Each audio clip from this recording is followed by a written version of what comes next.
Revenants of the Great War is a Roblox zombie shooter set in World War I that was released somewhere in 2025. You may have heard about it, whenever you saw some of the development videos, JMT's video in the playtest or other YouTubers. The game was quite anticipated by some.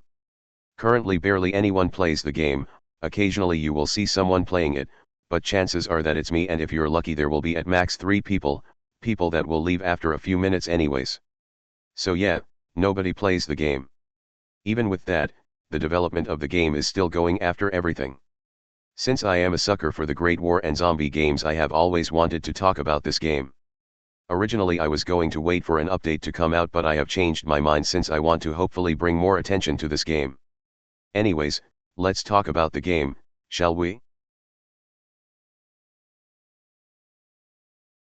I would like to keep in mind that the game is in alpha and it hasn't had any significant update for months. The content is bare bones and currently has 3 maps and 3 classes. There is your standard rifleman, with a rifle and somehow a saber. Hell, you can even play the harmonica with this class. It's the only class with a melee weapon that's not a bayonet. Now I don't know why the rifleman has a saber. If it was for me, I would change the saber with a spade, since it was more common for a rifleman to have a spade than to a saber. This class is simple to get into, and a huge downside would be the reload time, especially for the French nation, but luckily this can be compensated with your melee weapons. The machine gunner, who is really good at taking away hordes, but very vulnerable when you run out of ammo since you don't have any sort of melee. I have had many cases where I had to reload and then there is a teammate getting devoured in front of me. Since the reload is quite lengthy, I am turned into a sitting duck, watching my teammate die. Please give some sort of melee or at least a secondary gun to the machine gunner. The sapper, who can build defenses. I think this class is fun. Well, I am a sucker for building fortresses and traps, though I think the hitboxes can be weird sometimes. Zombies can hit you if you're behind a barricade and your only melee weapon is the bayonet. The bayonet isn't bad and it does quite a lot of damage actually, but it's just so weird and clunky that it doesn't feel very pleasant to use. I think sappers could also have a secondary gun and a melee like those axe pickaxe things they used. The most important thing in a zombie game, of course. Now there isn't much to say about them, but I will still describe what they are and what they do. Firstly, you have run out of mill standard zombies. I don't know if they even have a name and I am not bothered to figure it out. Weak but can easily overwhelm you. There is also a variant of a running zombie. It just runs but it's there. Then we have lungers, which are like the hunters from Left 4 Dead. They are easily to identify due to their bright white eyes. They will lunge at you and start clawing you or punching you to death. The lobsters are machine gunners with hammers that are there to give you brain traumas and concussions. They are slow but very dangerous and tanky. The chargers are soldiers with bayonets, and from what I have seen, they like to hide a lot among hordes. Once they spot a player, they will do some sort of battle cry like if they were Vikings and charge at you. If you're stabbed, you will get stabbed and thrown into the ground, and I think you need a teammate to get it off from you, but I am not sure since many times I just insta-die from this thing. They're very fast, so you have to be very cautious since they blend a lot with the others. I also think if a rifleman gets infected, they arise as a charger, punishing for not caring about your teammates. Mostly when there is a charger, your character will throw out a voice line warning about a charger nearby, though one can't rely on this always. Since it's a normal soldier, the design doesn't stand out much compared to something like the Cuirassier from Guts and Black Powder, which has the cuirass armor, which tends to have recognizable features like the big helmets and colors. But since this game is in World War I, it doesn't have that privilege, so one think a good way would be to make the noise louder and give them a unique feature like colored eyes.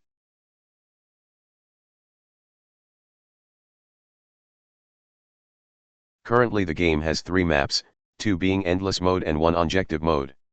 So I will start with the objective mode. You start out outside the building having to walk towards it, followed by you having to destroy the objects blocking the entrance. The machine gunner will be the best for this job since riflemen will take an eternity to destroy it. You will also have to be quick because zombies will try to get you. After that being done, you will enter and the building will start to shake, making something collapse. You see that the way downstairs is blocked, so you search for shovels to dig your way down. After digging, you will have to find crates scattered around the map, and then comes the hardest part. The last objective requires you to make walls in the underground area by picking up bricks scattered around the map. Sounds simple and easy, right? Well, since this is a zombie game, the zombies will come from every way possible, including the very same holes you have to cover. This can be dangerous because the area is dark and holding your lantern sacrifices you being able to use your gun. It doesn't help that the areas are very tight, so chargers will kill you if you don't kill them quick enough.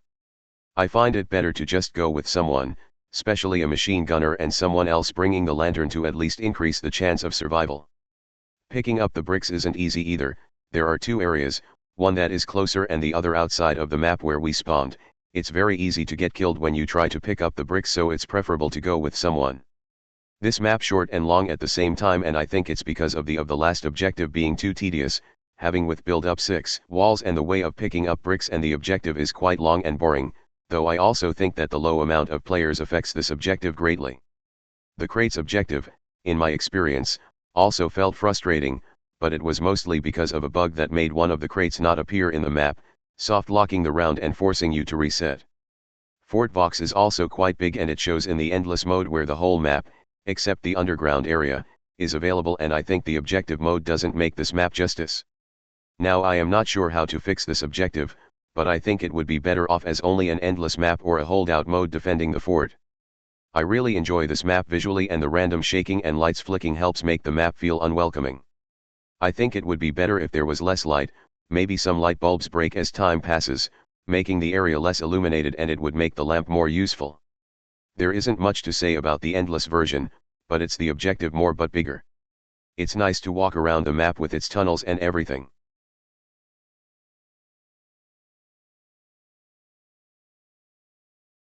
This map is my favorite out of the current maps. I normally don't enjoy endless modes in these types of games, but I would rather get my balls cut than play the objective mode of Fort Vox. And Fort Vox endless mode feels too big to me for an endless mode. In this map you get to play as the French and British, including the French police, which I really like. There is also a radio that plays music and newspapers scattered around.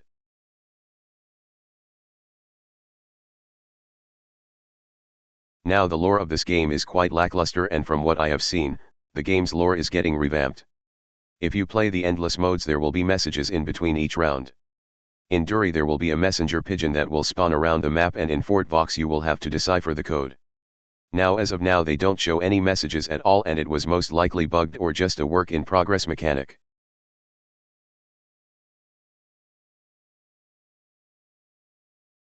I am not in the development team, nor do I have any connections with the developers. But it was clear that behind the scenes the game was having trouble. When the game came out, it was clear they rushed out the game's release. The game was buggy, and by buggy I mean unplayable. Endless mode was unplayable, from not starting the round soft locking the entire server, zombies not moving or getting stuck in unreachable places, and more. Though most of the game breaking bugs got fixed, many still remained. Some were silly, like the dancing bug where your character still played the animation of when you get grabbed by a zombie, more frustrating ones like the crate bug.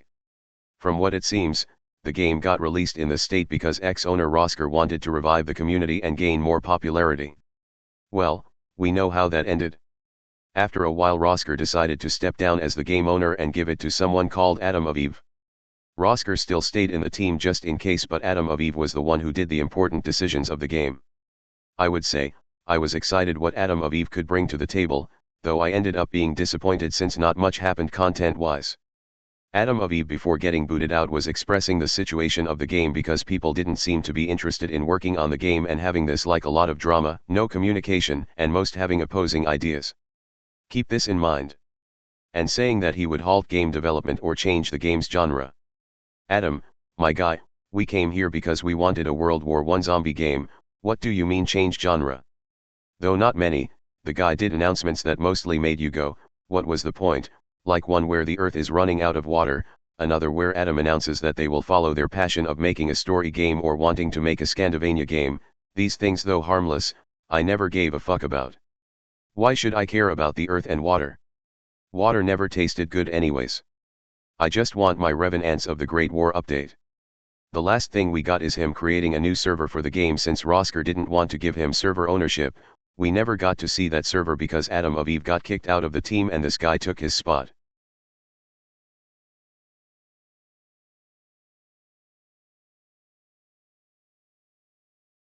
In March 13 RD, an announcement appeared linking to a document called the RGW files. Now I know what you may be thinking, but it is not what you think. The document exposes 3 people, Rosker, Adam of Eve and Bagel Tart. Now I won't go very into depth since this isn't a drama video, but I will still tell you some of the important things that this document mentions. Starting with the least severe Rosker, the now ex-supreme leader of the game. The document mostly talks about Rosker making very edgy jokes, especially in his Discord server, and also being suspected of having anger issues due to getting defensive at an observation. He also calls Adam of Eve's ownership a disappointment and mentions that he should have had gave it to another person more capable. Adam of Eve has shown immature behavior like using his age to deflect criticism. He also did something severe as falsely accusing a voice actor from Undead Frontline A, another World War I zombie game project, as a pedophile despite not having evidence. This accusation apparently damaged the team's reputation and caused a lot of stress among the devs. He refused to pay 25 Robux to one of the contributors who was promised to be paid, under the justification that the contributor's work was voluntary, therefore there is no need to pay them, and a few more things. The head developer, Bagel Tart, being the worst out them all, has been exposed for threatening to dox and doxing someone, using their name in their name as their Steam username and harassing the victim.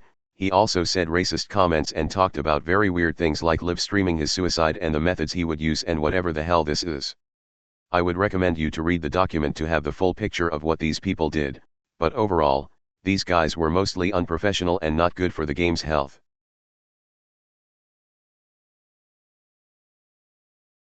After editing the video you may have noticed some errors like me calling EveofAdam, Adam of Eve and some other weird words I said.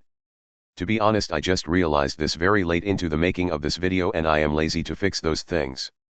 In April 1st the developers posted an announcement with the consideration of unbanning Rosker and bringing him back into the game, posting his apology and making a poll to decide his fate. I personally voted to unban him, since I think the things Rosker did can be forgivable if the person changes, especially it being things he did a year ago. Though many voted to unban him, many decided to keep him banned. I personally think that things like this are better off held by the developers more than the community. Not many know Rosker, at least not as anything other than the owner of the game. But at the end of the day the people wanted him to keep him banned. The future of the game is uncertain. I wouldn't say it's negative because it has been clear that there will be an update that could add things like a shop and new roles. The game has changed leadership many times in such a short time and there hasn't been a significant update in more than 6 months. Sure, there has been things like new badges, cinematics, and a uniform update, but these things are enough to keep people interested. I think this game still has the potential to show more than what it has, but who knows, time will tell.